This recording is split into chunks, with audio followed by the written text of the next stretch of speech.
Seats, we'll get started.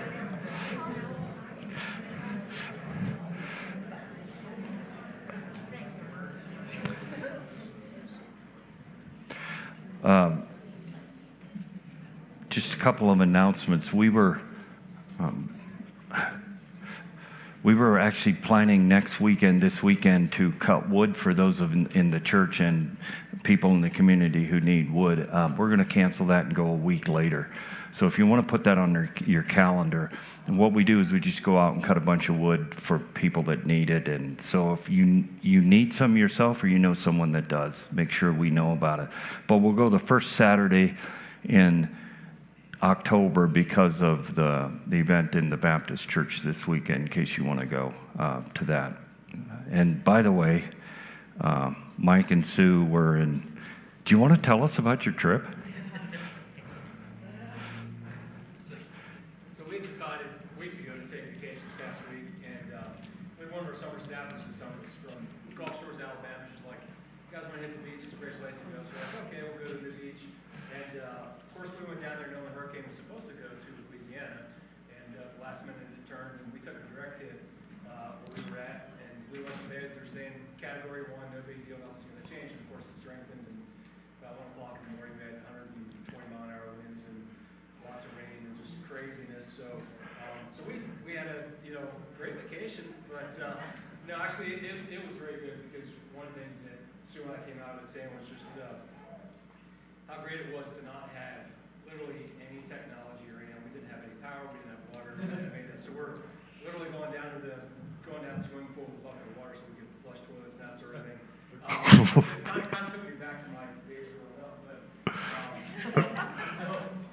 the great thing is, we didn't have anything like that interfere. So just what a great week to get back to just the very basics and necessities, and living on I don't know, whatever we could find really that we already had around the continent. But just an awesome.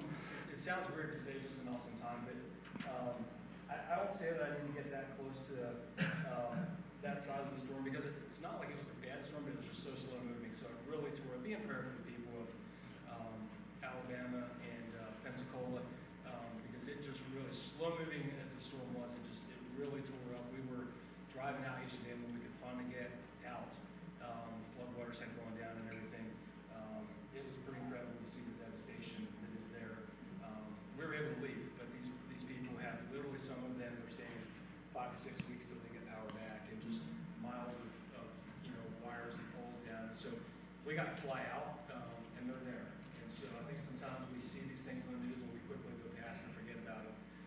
But knowing that we've got brothers and sisters in the Lord there, we've seen churches that were just torn up. They don't have a place to worship this morning.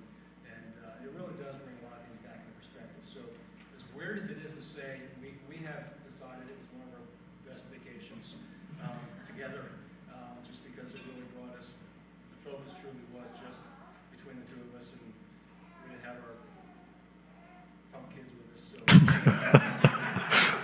Wow. I feel the love, guys. Hey, one more announcement. One of the things we're going to be trying to do in the next couple of weeks, Bonnie has never been replaced yet officially as in the Sunday school, and we're behind schedule on this. Some of it is because my dad passed away and we ended up in Michigan, and then our schedule just got way weird after that. We're really going to try to take care of that in the next week or two, so that there's the Sunday school program, the kids' church program is up and running. And then following that, to try to offer small groups. I talked about that earlier. I haven't been able to follow through with that. Joanne and I are going to be leaving, I think, October, I'm not sure, 7th or 8th, somewhere in there. And we're going down to North Carolina for some training, just for a little bit. And hopefully the weather stays. I love it that was good for you guys. I really hope that doesn't happen when we're down there. Anyhow, I'm soft. Let's just say it that way.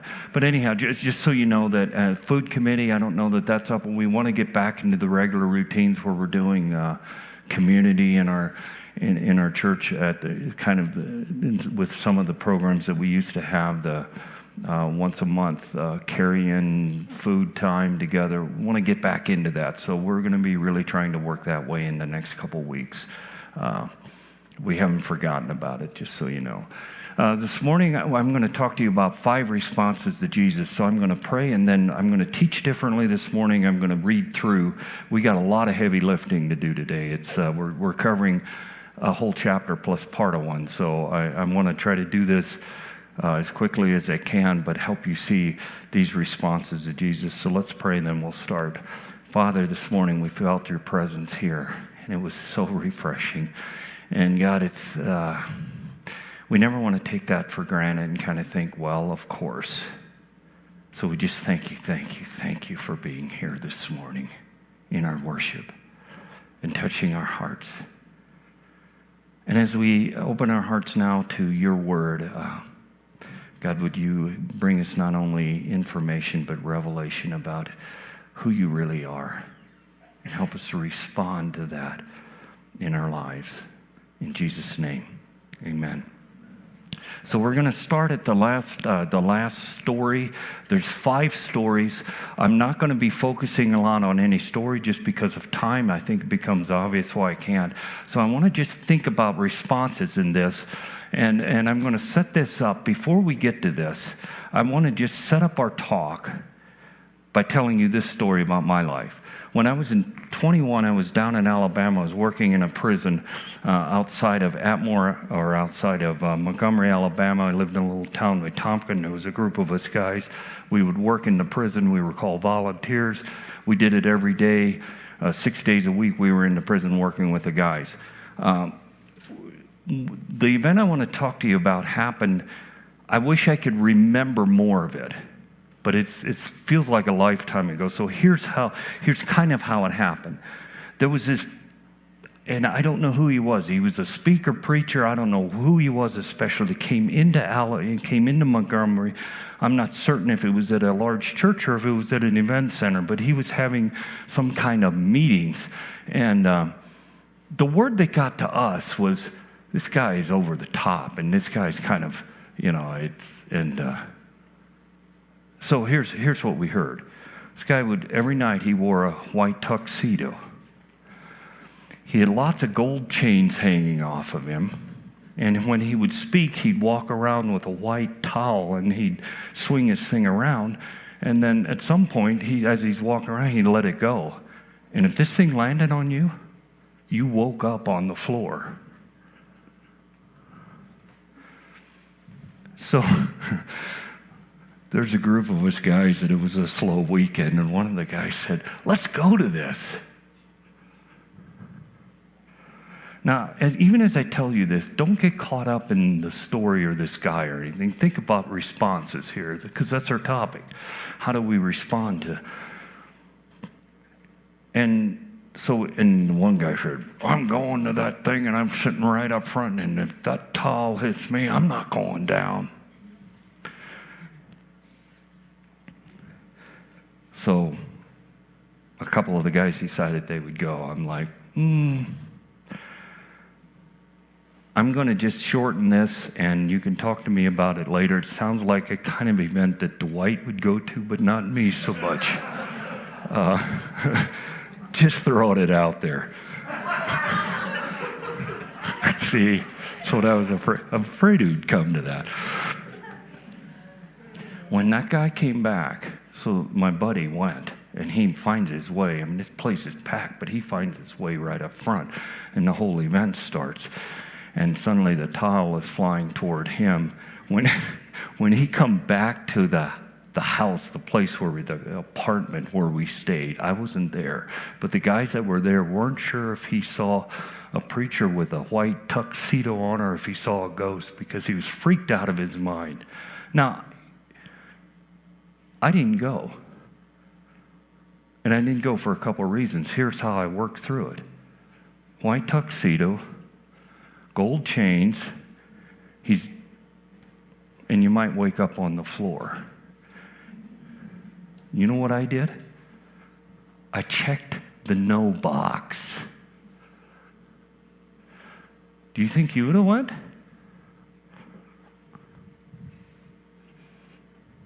I mean,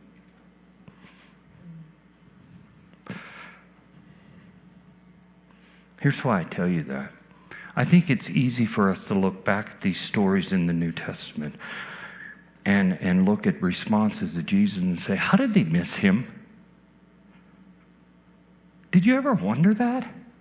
Like, wasn't this kind of obvious who he was and all that? I'm telling you, I think we oversimplify it. Because I think there was people heard the stuff of Jesus. There's a rabbi out there walking around, and he's kind of preaching stuff that's just out there. And they had a chance to check one of three boxes: yes, no, or maybe. And we're going to see this morning that some of them checked the no box, some of them checked the maybe box, and it was rare that somebody checked the yes box. And it wasn't because they were out to lunch. It's because this was what they were watching was so outside of their idea of what Jesus would be that it never occurred to them that maybe this is the guy. So response number one. Here's the story. He returned to Nazareth, his hometown. Okay, the other thing I want to just say before we go into this, 5 stories. The first 4 are going to work out to in. And what I mean by that is, well, I'll explain that as I go on, but you're going to see people having to respond to Jesus from out here and then closer and closer to him. And by the 4th story, it's Peter that needs to make some sort of response to Jesus. So it starts in his hometown and it works to Peter. You see the out to in? And then we'll go to the last story, which is just mind-blowing, the last story. The last story makes no sense in context of that time and that culture. But here's the first one. He returned to Nazareth, his hometown. When he taught there in the synagogue, everybody was amazed and said, where does he get this wisdom and power to do miracles? Here's their response. Then they scoffed. He's just a carpenter's son, and we know Mary. That is loaded. That's the hinge point of this whole thing. We know his mom. And beyond that, his brothers, James, Joseph, Simon, Judas, and his sisters live right here among us. Where did they learn all these things? And they were deeply offended and refused to believe in him. Then Jesus told them, a prophet is honored everywhere except in his own hometown and among his own family. And so he did only a few miracles there because of their unbelief. Now, I do not have time because we have 4 other stories to go through. I hope as we go through these stories, here's my challenge to you, and I tell you this a lot of times on Sunday, but I really hope that one of these stories kind of grabs your attention and you find yourself this week kind of back in this story saying, man, I want to think about this a little bit. If there's one town that should have had a sign up at the entrance of the town, you are now in the hometown of the rabbi, the Messiah, this miracle-working rabbi. Was Nazareth. These guys should have been so proud that he came from there. And Jesus is in doing his ministry in the area of Galilee. He goes back to his hometown. He goes into their synagogue and he teaches. And they're partly, if you caught that, they're partly there, kind of saying, "Man, he's a really good teacher." But then they start to ask the questions, and they come up with a whole list of questions. Now, in this particular translation, the questions don't so much come through. But if you read it in some of they're going with 6 questions like, where aren't this, where did he come, where did he get his training, where did he get his learn? We know this, he didn't graduate from our universities, he didn't go to our schools. And they start to look at him and say, by the way, we just happen to know some of your family. Your mom's Mary. Now, those of you who have been here, you know this. I've taught this several times. Mary never recovered from the scandal of how Jesus was born. And actually, in one of the texts, I shouldn't let myself go off on this, but this is part of what's going on here. In one of the texts, when they said, "Aren't you Mary's boy?" It is the equivalent. What they did right there is calling in our culture someone a son of a, and you know what follows. Mary became a hero later. In that time, they never forgot Mary. And they rejected Jesus because of the family associates, because of the family connections, because of all the questions. I'm telling you, people today, there's people whose responses to the gospel message today are tainted because of the family, because of us. Because sometimes they look at followers of Jesus and say, "You go to church? Really?" Because maybe sometimes we act too much like them.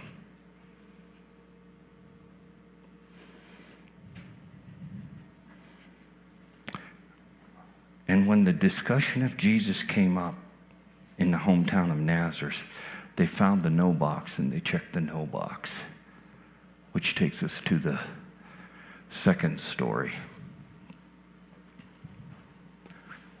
The second reason, so the first reason, they knew too much. They thought, like, man, we know too much about this guy. This guy can't be real. He didn't get trained at the right place. He comes from that family. Nah. Second one, it cramps our lifestyle. So this one isn't so much a rejection of Jesus, and that's why I put Jesus/truth. This is a rejection of truth, which is indirectly a rejection of Jesus. When Herod Antipas, the ruler of Galilee, heard about Jesus, he said to his advisors, "This must be John the Baptist raised from the dead. That is why he can do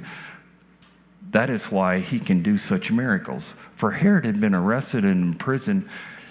arrested and imprisoned John as a favor to his wife Herodias, the former wife of Herod's brother Philip. That gets all complicated, but he stepped way out of bounds on that. Just trust me on that one. John had been telling Herod, "It is against God's law for you to marry her." Herod wanted to kill John, but he was afraid of a riot because all the people believed John was a prophet. But at a birthday party for Herod, Herodias' daughter performed a dance that greatly pleased him. So he promised with a vow to give her anything she wanted. This is such a twisted story. At her mother's urging, the girl said, "I want the head of John the Baptist on a tray." The king regretted what he had said because of the vow he had made in front of his guests. He issued the necessary order, so John was beheaded in prison, and his head was brought on a tray and given to the girl, who took it to her mother. Later, John's disciples came for his body and buried it. Then they went and told Jesus what had happened. So the first response comes from the hometown crowd. The second response comes from the local government. Now, these guys, remember, Herod understood who John was. All of this stuff, most of the miracles of Jesus was happening in his jurisdiction. So he's following, he's watching it, he's hearing, he knows what's going on. There's John and there's Jesus. And this ministry thing is going on. And finally, he's confronted with a decision, and he has to respond to this somehow. Now, what fascinates me about Herod's response is it feels like, you notice in verse 9 there, he regretted. There's part of him, he wants to kill him, and he doesn't want to kill him especially. He's kind of caught in the middle of this. But here's the thing. Let's go back and run Herod for a little bit. Herod has made a decision to take a woman that he he shouldn't have taken. John gets in his face about it and says, it's wrong for you to do this. John is kind of a fire-breathing guy, and he doesn't back off. And eventually Herod has him in prison, and you saw what happened. There's this dancing going on. Culturally, women didn't dance in that culture. I don't know if you know that. It was only men that danced, and it was always a dance of celebration and joy. So a lot of the best dancers were the rabbis, which would be in our culture, me. Good. I mean, it's great that has changed. I don't know who came up with that idea, but it was a good one. Great choice. Women didn't dance, and men and women never danced together in that culture. What is going on here is unthinkable. So dances were part of a celebration. They were not seductive. But because of the decision he's made, he's a sucker for seduction anyhow. And so this young girl comes out and does this dance. And he's done. And now he has to make a choice. You know what Herod does? He checks the no box, because if he's going to listen to truth, if he's going to listen to John, it means that he has to drastically change the lifestyle that he most loves. I was talking to a guy one time, and the guy said to me this. He said, the thing about you Christians, he said, the reason I will never become a Christian is you guys your lives are so boring. He said, you guys don't have any fun. He said, I get to go to all kinds of wild parties. I get to have sex with all kinds of women. I get to have all this stuff. And he said, if I become a Christian, if I become a follower of Jesus, he looked at me and he said this, I have to give this all up, don't I? What would have you said? Because is it true? Our lives are boring and dull.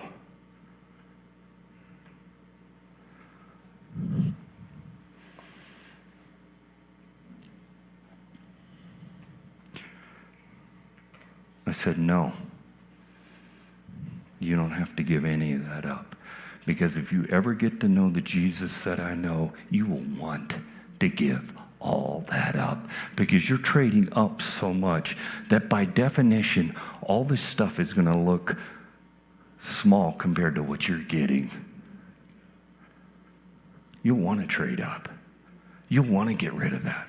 And just the idea that you have to go to another party and another party means that none of it actually satisfies you. Just the fact that you have to go from one woman to the next means that cheap thrill lets you down in a hurry, and you got to find another one. If you ever follow my Jesus, you don't have to give any of it up.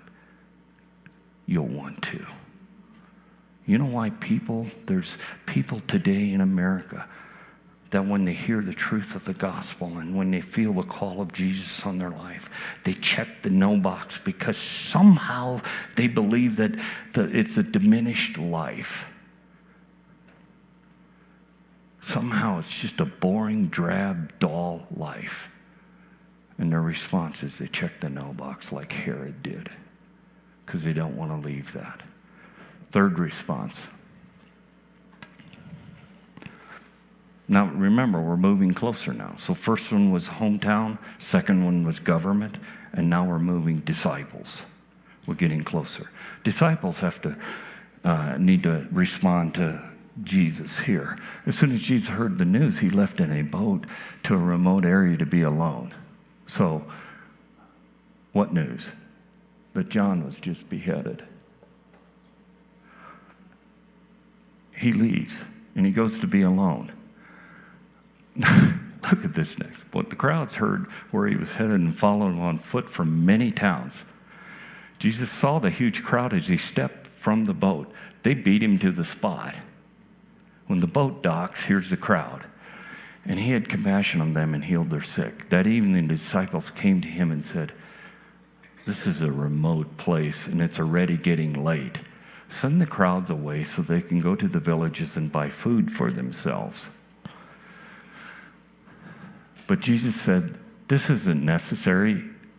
You feed them.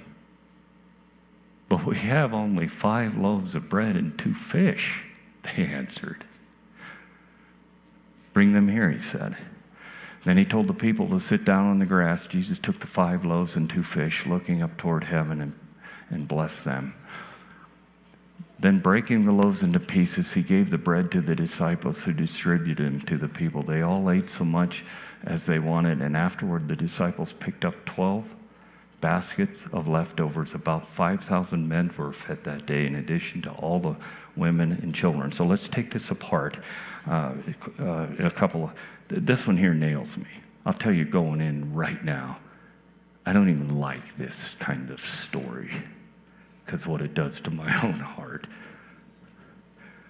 So think about what happened. It feels like the disciples on this particular day kind of had an edge to them. Like Jesus leaves, and apparently the disciples are with him, and they're going to get away from the crowds, because ministry, by definition, has this fatigue factor that'll set in if you do ministry on and on. And so when they come to the shore, here's this huge crowd waiting for them. They get out of the boat, and Jesus starts right back into ministry. He didn't go there for that, did he? He went there to get away. He went there to rest. He went there to have a little bit of a chill. But maybe the disciples, and anyhow, all day long, this ministry stuff's happening. And I can almost see this kind of thing growing in the disciples. They're like, the guy's coming unhinged. I mean, we gotta have an intervention here. Like, we gotta get him away a little bit. So they came to Jesus, and they don't address him with rabbi or teacher or anything like that. There just feels like they came, and they're going to do 3 things. They're going to tell him what time of the day it is, as though he wouldn't know. They're going to tell him where he is, as though he'd kind of forgotten that. And they're going to tell him how to respond to the situation. So they go say, Jesus, it's evening. And we're out in the desert. So let's just send all these people home. Like, we're kind of done. And what Jesus done is so classic. He said, because they need food. I mean, they're hungry. Well, you know why they knew that the people were hungry? Because they were. I mean, it's been all day. There probably wasn't much. They're out in no man's land. Of course there wasn't. And Jesus said, really?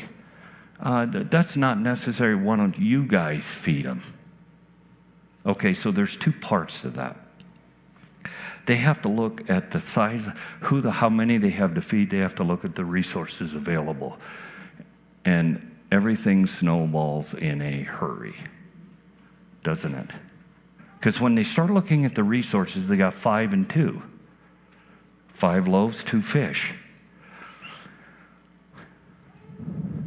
Now, if you go to some of all of the Gospels record this event. It's one of the few miracles that all of them record. But this particular miracle was in some ways so stunning to them that all of them took the time to write this one down.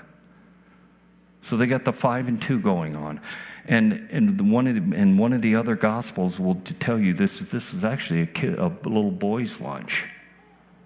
So when you think of 5 and 2, don't think of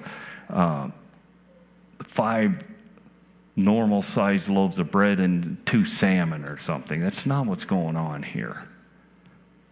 This mom drove this kid through Long John Silver's to go fish and chips deal, and then sends him on his way to hang out with Jesus that day. That's what's going on here. It's a kid's lunch. 5 and 2. What's on the other side? Don't you love it that it tells us not the size of the crowd, but how many men were there? Why do you think that is? I have my suspicion, and this is my own kind of weird way of thinking through this. Guys can get all weird out at buffets, can't we? We have this thing in our church that we do. We haven't even talked about doing it this year for obvious reasons. But I don't know, this tradition started, feels like 10, 12 years ago. But every fall we have a guys' night out. You guys know what I'm talking about, right? We go down to Red Lobster to all-you-can-eat shrimp and make complete fools of ourselves. I don't know why we think it's okay. Here's what's interesting about it, and it's supposed to be kind of a hangout. It becomes a competition with some of them, and Jerry Pearl and Sean and some of them are the worst. I mean, I forget the exact number, but one of the guys, the record holder, am I correct, ate 200 and some fish that in one night? Shrimp.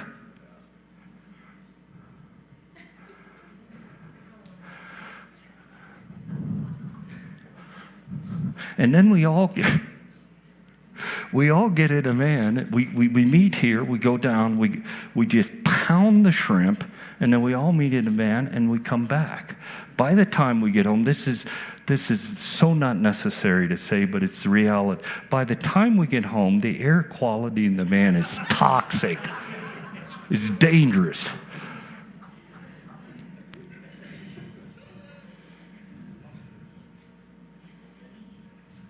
Guys can eat. And I know there's some ladies out there can put it away, but guys can eat. There's a reason he said he fed 5,000 men. Now here's what I want you to miss. Not to miss. If we only learn to count 5 and 2, if we only learn to count 7 to 7, we're going to be in big trouble. See, when they looked at the resource side, when they looked at the need side, we don't actually know the number, but they understood how much these guys could eat. They've been in there all day. So that's the need side of it. When they looked at the resource side, they didn't know how to count beyond 7. They missed the most important thing they had, resource they had. They missed counting Jesus into the equation. Because you start counting Jesus into the equation, and a to-go lunch from Long John Silver's will feed a lot more people than you can ever imagine. Here's why I bring that up, because there has been so many times in my life I find myself in either in ministry or just in my life in general. I look at this side and I look at the resource side, and then I look over here at the needs side, and I'm like, there is no possible way we can ever pull this off, because over here all we have is 5 and 2. And there is no way 5 and 2 meets that need. Why did we quit counting Jesus? When did we quit counting him as a resource? Because he has the possibility of coming into the 5 and 2 and making that resource become so large, so huge, that not only did it feed everybody over there, he really wanted them to get this point. He said, I'm not only going to feed everybody here, when this is all over, you guys are not going to have to-go boxes or to-go bags. You're going to have to-go baskets, one for each of you, so that you never doubt that when you learn to count to 8, this becomes doable. You know, the despair in the church in America today, it feels like we're losing. At least as I watch this whole scene play out this year. I mean, this has been the most bizarre, in some ways ridiculous summer I've ever gone through, I think. You know what I got focused on? This. And then I would walk over here, and I'm like, we're stuck in Westcliffe, Colorado with 5 and 2. Like, seriously, we can't make any difference. And I started reading this week, and I'm like, it's because I've never learned to count to 8 well. It's not the most natural thing I do.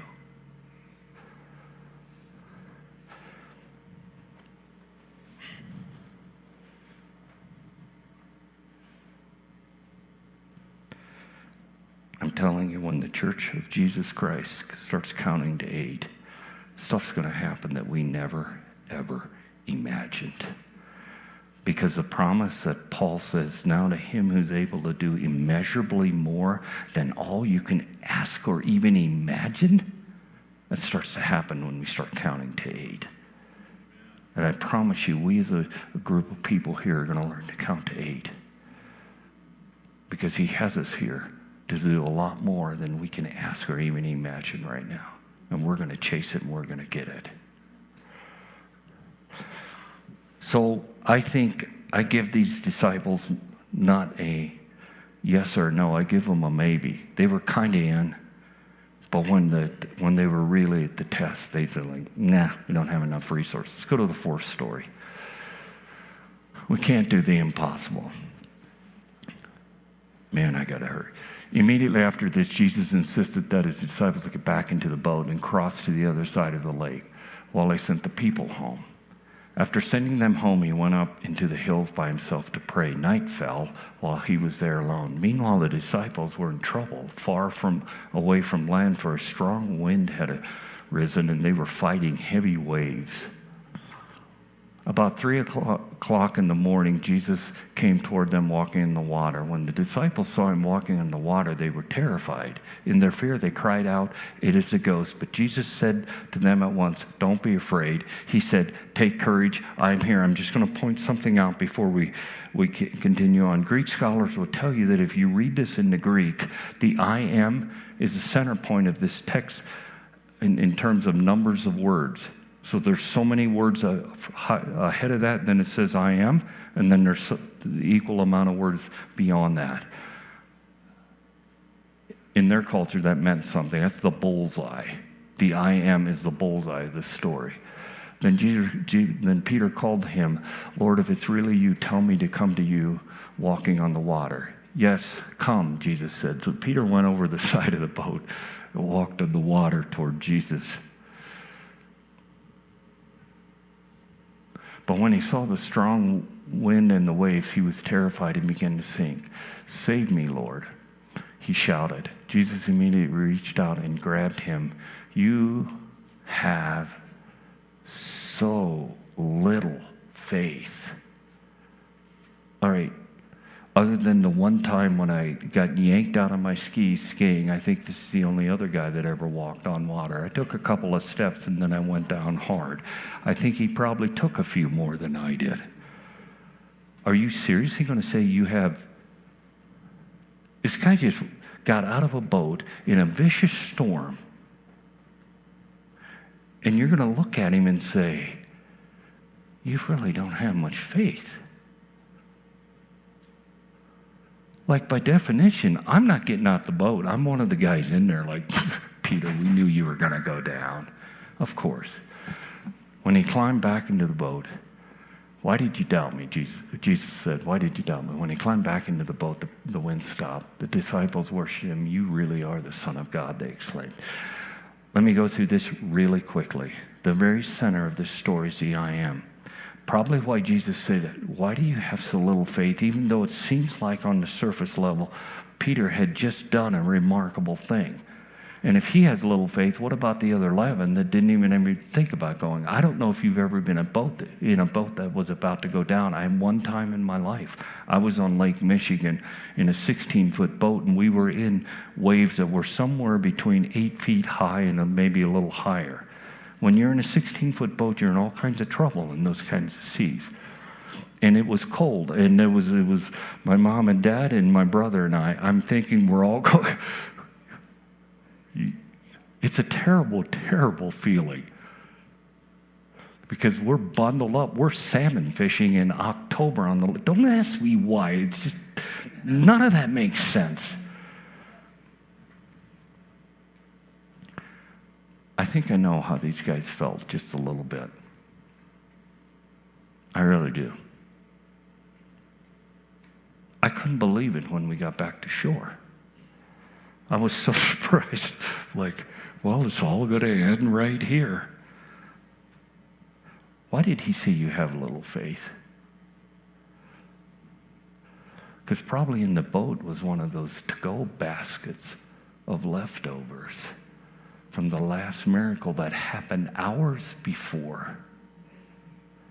The definition of unbelief, I told you a couple of weeks ago, the definition of unbelief is the inability to connect the dots in our lives.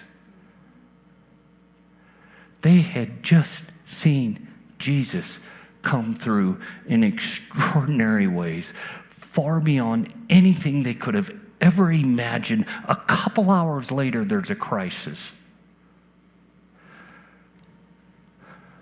And they don't connect. Peter never connected the dots well enough to actually get to Jesus. I want to say this, though. There is this thing that happens in this text, and then I'll go to the last one, promise you, that is really fascinating.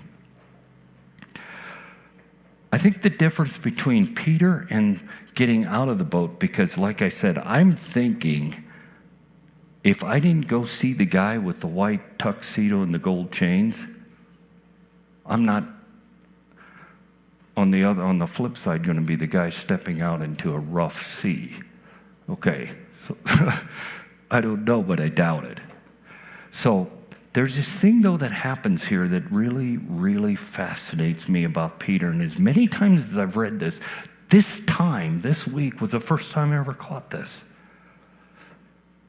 They see this guy walking. They're out there, the seas. They're desperate. They're rowing. They're trying. It's the middle of the night. They're tired, and they see this thing walking. They think it's a ghost, and then they start having conversation. And Peter says this, and this particular text doesn't say it this way, but if you actually chase this idea down, Peter says this: if you command me, I'll get out of this boat and come to you.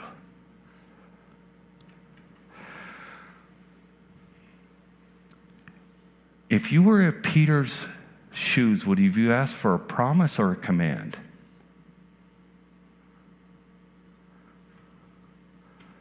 You know what I would have done? I know you're out there.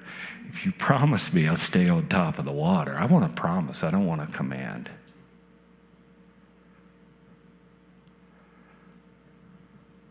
Peter didn't ask for a promise.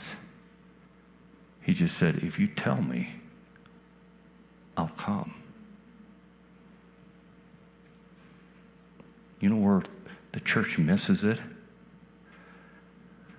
We want promises instead of commands.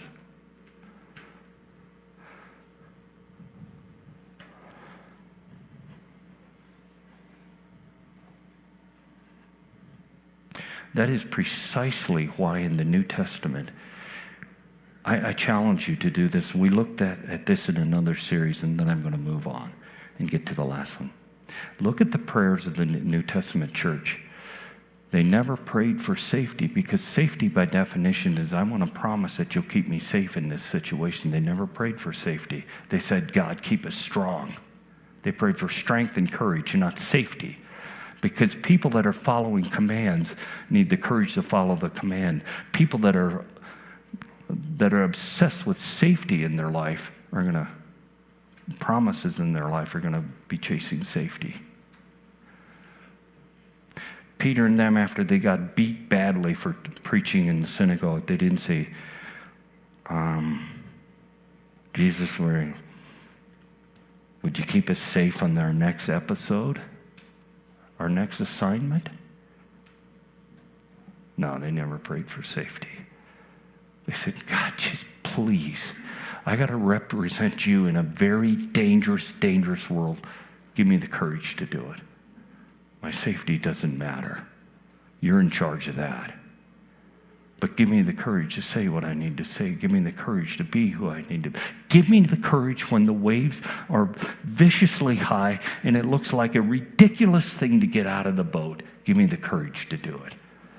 Not because I have a promise of safety, but I do have a command from you. And because I have a command from you, the very center of that says, courage, I am here. I am here to take you across that. I'll be with you. So there's kind of a promise in the command.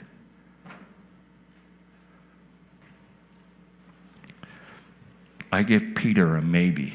And then here's where the story ends. the last response.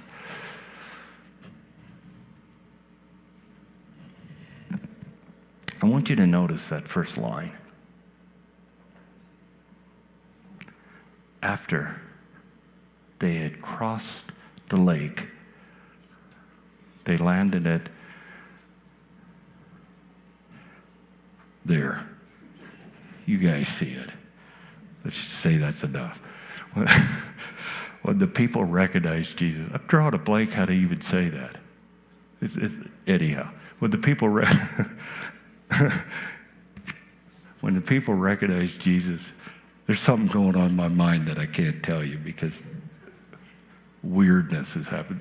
The news of his arrival spread quickly throughout the whole area, and soon people were bringing all their sick to be healed.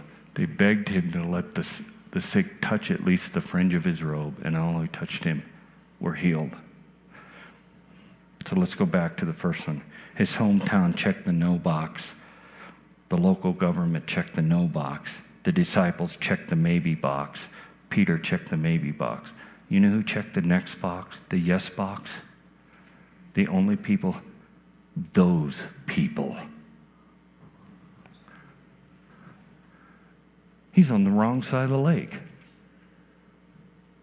He's not in Galilee. He's not where he should be. He's not where you would think he would get a yes box check. He's not there at all. He's crossed the lake. He's on the other side with those people that the Jews wouldn't even have anything to do. He shows up in their town.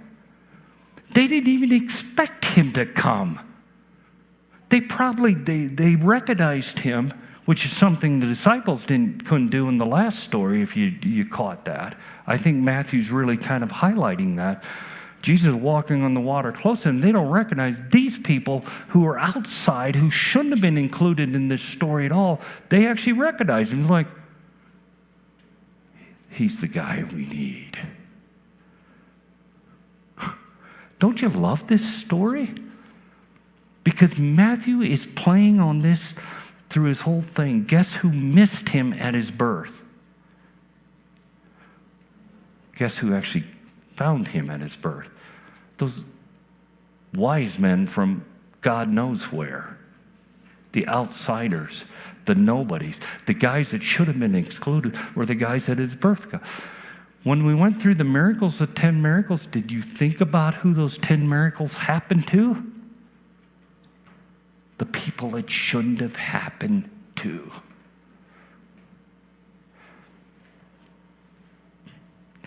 Don't you love it that he walks into a town and finally there's a people that say, our only hope finally showed up in town and we're going to go tell everybody to come, bring everybody. And this thing happens. They check the yes box. You know what? I'm so thankful, so very thankful that Jesus includes the people that you would least expect in his kingdom. And I'm in front of the line on that one.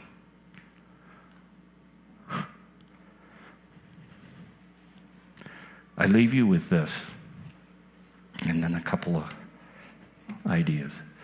All who touched him were healed. If you chase that word down in the Greek, it means thoroughly healed, completely healed. You know what these people found? They found healing that was much bigger than just physical healing. He healed all of who they were. He healed their broken hearts. He healed their disappointments. He healed them of their losses. He healed them of everything that was wrong with their hearts and lives. Thoroughly healed. The people on the wrong side of the lake. And the people who should have gotten it, it says about them, his hometown, did you catch that?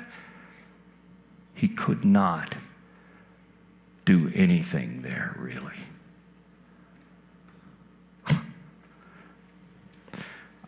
I want us to close with just this.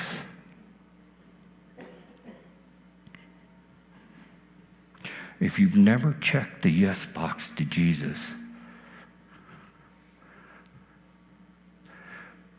please do it. maybe it's not enough. He comes in and he heals. He forgives our sins. He cleanses us. He makes us completely new. But beyond that, I want us this morning to just celebrate. Just celebrate. Aren't you so glad he crossed the lake to your life? Because I really don't see anybody here that should have really been included in that. And he came and he gathered us all in. Yes! Man. Zach, would you come up and let's celebrate. If you need prayer for anything, if you want to celebrate with the prayer team, this doesn't have to be a repentance time. If you want to just come up and say, God has been so good to me this week, and I want to tell you about it, and I want to celebrate with one of the prayer team members, do that. Love to have you do that. Prayer team, if you'd come up and